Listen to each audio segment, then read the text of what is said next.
कि आपके एग्जाम में बार बार पूछे गए हैं। तो चलिए क्वेश्चन देखना स्टार्ट करते हैं। देखिए क्वेश्चन नंबर पहला क्या है, उसने कहा था, जो कि शीर्षक क्या है, एक कहानी है, यह किस वर्ष लिखी गई थी बताइए।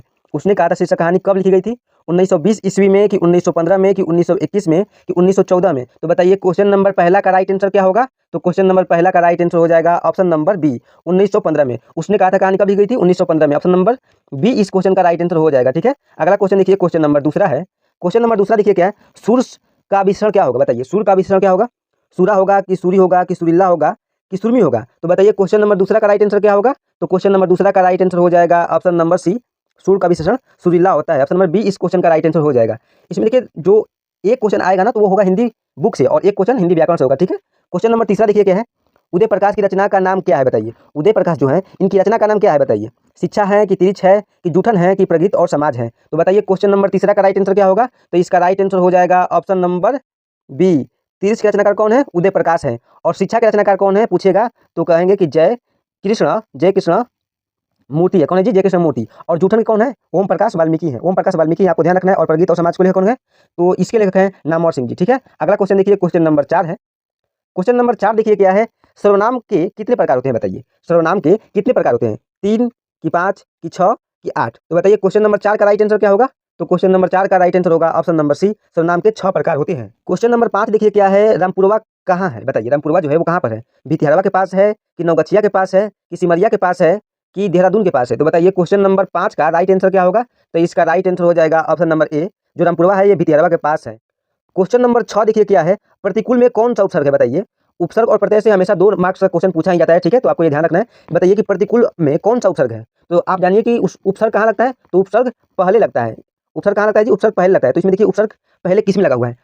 और प्रतिकूल में उपसर्ग क्या है बताइए, परि है कि प्रति है कि प्र है कि परा है। तो बताइए क्वेश्चन नंबर 6 का राइट आंसर क्या होगा। तो क्वेश्चन नंबर 6 का राइट आंसर हो जाएगा ऑप्शन नंबर बी, प्रति उपसर्ग है। प्रतिकूल में कौन सा उपसर्ग है, प्रति उपसर्ग है, क्योंकि देखिए यहाँ पर शुरू में क्या लगा हुआ है, प्रति, क्या हो जाएगा कुल। ठीक है, अगला क्वेश्चन देखिए, क्वेश्चन नंबर 7 है। क्वेश्चन नंबर 7 देखिए क्या है, संपूर्ण क्रांति है। बताइए संपूर्ण क्रांति क्या है, भाषण है कि निबंध है, भाषण है कि निबंध है कि कहानी है कि इनमें से कोई नहीं। तो बताइए इसका राइट आंसर क्या होगा। तो इसका राइट आंसर हो जाएगा ऑप्शन नंबर ए, संपूर्ण क्रांति क्या है, संपूर्ण क्रांति एक भाषण है। इसका option number A right answer हो जाएगा। ठीक है, चलिए अगला क्वेश्चन देखिए, क्वेश्चन नंबर 8 है। क्वेश्चन नंबर 8 देखिए क्या है, नकलची शब्द में प्रत्यय क्या है बताइए। नकलची शब्द में प्रत्यय क्या है, ची प्रत्यय है कि नक प्रत्यय है कि अची प्रत्यय है कि न प्रत्यय है। तो देखिए प्रत्यय कहाँ लगता है, शब्द के अंत में, यानी कि लास्ट में जो होता है ना, उसमें प्रत्यय लगता है। तो बताइए कि नकलची में कौन सा प्रत्यय है।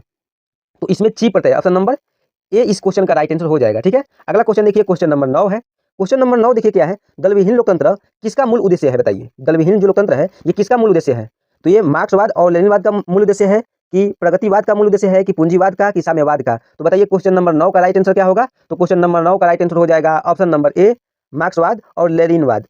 ऑप्शन नंबर ए इस क्वेश्चन का राइट आंसर हो जाएगा। ठीक है, अगला क्वेश्चन देखिए, क्वेश्चन नंबर 10 है। क्वेश्चन नंबर 10 देखिए क्या है, करुणा शब्द का विशेषण क्या होगा बताइए। करुणा शब्द का विशेषण क्या होगा, कारुणिक होगा कि करुणा होगा। तो बताइए ये 2 ऑप्शन में से बताइए कि इसका राइट आंसर क्या होगा। तो इसका राइट आंसर हो जाएगा ऑप्शन नंबर ए, करुणा शब्द का विशेषण कारुणिक होता है। ऑप्शन नंबर ए इस क्वेश्चन का राइट आंसर हो जाएगा। ठीक है, अगला क्वेश्चन देखिए, क्वेश्चन नंबर 11 है। क्वेश्चन नंबर 11 देखिए क्या है, सिपाही की माँ निम्नलिखित में से कौन है बताइए। जो सिपाही की माँ है वो कौन है, बिस्नी है कि मुन्नी है कि चुन्नी है कि कुंती है। तो बताइए सिपाही की माँ कौन है। तो इसका राइट आंसर हो जाएगा ऑप्शन नंबर ए, सिपाही की माँ बिस्नी है। कौन है जी, माँ क्या है, बिस्नी है। और मुन्नी की माँ भी कौन है, बिस्नी ही है। ऑप्शन नंबर ए इस क्वेश्चन का राइट आंसर हो जाएगा। ठीक है, अगर अगर पूछेगा कि सिपाही की माँ में पोर्शन कौन थी तो वो कुंती थी। ठीक है, चलिए अगला क्वेश्चन देखिए, क्वेश्चन नंबर 12 है। क्वेश्चन नंबर 12 देखिए क्या है, सूरदास शब्द में कौन सा संज्ञा है बताइए। सूरदास जो शब्द है इसमें कौन सी संज्ञा है बताइए, जातिवाचक संज्ञा है कि व्यक्तिवाचक कि द्रव्यवाचक कि समूहवाचक। तो बताइए क्वेश्चन नंबर 12 का राइट आंसर क्या होगा।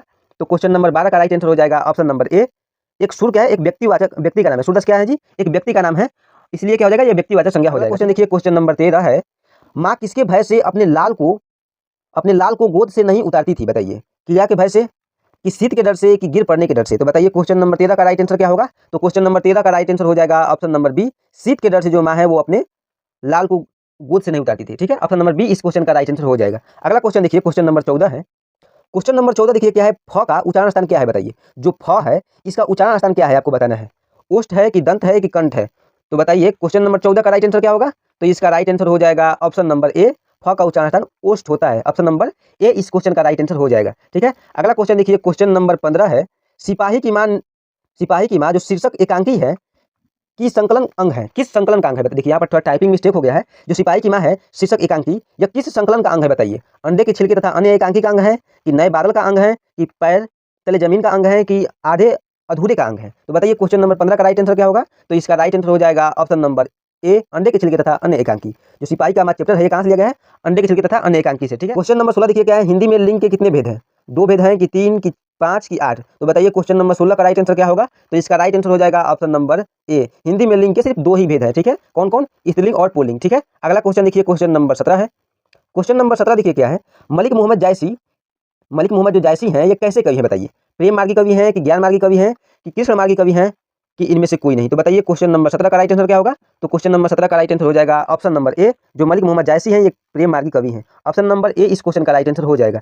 अगला क्वेश्चन देखिए, क्वेश्चन नंबर 18 है। जो बहुत बोलता है उसके लिए एक शब्द क्या हो सकता है बताइए। वाक्चाल, वागीश, वाचस्पति, इनमें से कोई नहीं। तो बताइए क्वेश्चन नंबर 18 का राइट आंसर क्या होगा। तो क्वेश्चन नंबर 18 का राइट आंसर हो जाएगा ऑप्शन नंबर ए, जो बहुत बोलता है उसको हम वाचाल कहते हैं। Option number A right answer हो जाएगा किसका, क्वेश्चन नंबर 18 का, ठीक है। अगला क्वेश्चन देखिए, क्वेश्चन नंबर 19 है। बातचीत, जो कि शीर्षक क्या है, एक निबंध है, और निबंध में भी पूछेगा कि कौन सा निबंध। तो यह ललित निबंध है। कौन है जी, ललित निबंध है, ठीक है। तो बताइए कि बातचीत शीर्षक निबंध के निबंधकार कौन है।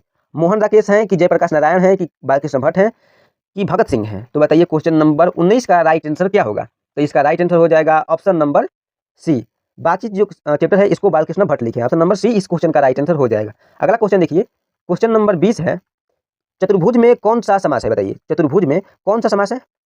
ऑप्शन ए में है कर्मधारय, ऑप्शन बी में है बहुब्रीहि, ऑप्शन सी में है तत्पुरुष, ऑप्शन डी में है अव्ययीभाव समास। तो बताइए क्वेश्चन नंबर 20 और ये आज की क्लास का अंतिम क्वेश्चन है। तो बताइए इस क्वेश्चन का राइट आंसर क्या होगा। तो इस क्वेश्चन का राइट आंसर हो जाएगा ऑप्शन नंबर बी, चतुर्भुज में बहुब्रीहि समास है। ऑप्शन नंबर बी इस क्वेश्चन का राइट आंसर हो जाएगा, ठीक है। तो आप जरूर बताइएगा कि आपका 20 में से कितना सही आप कर पाएँ, ठीक है। और ऐसे ही अपने क्लास 12th आर्ट स्ट्रीम की तैयारी करने के लिए आप अपने YouTube channel BK art research centre को जरूर सब्सक्राइब कर लीजिएगा, ठीक है। मिलते हैं अगले क्लास में।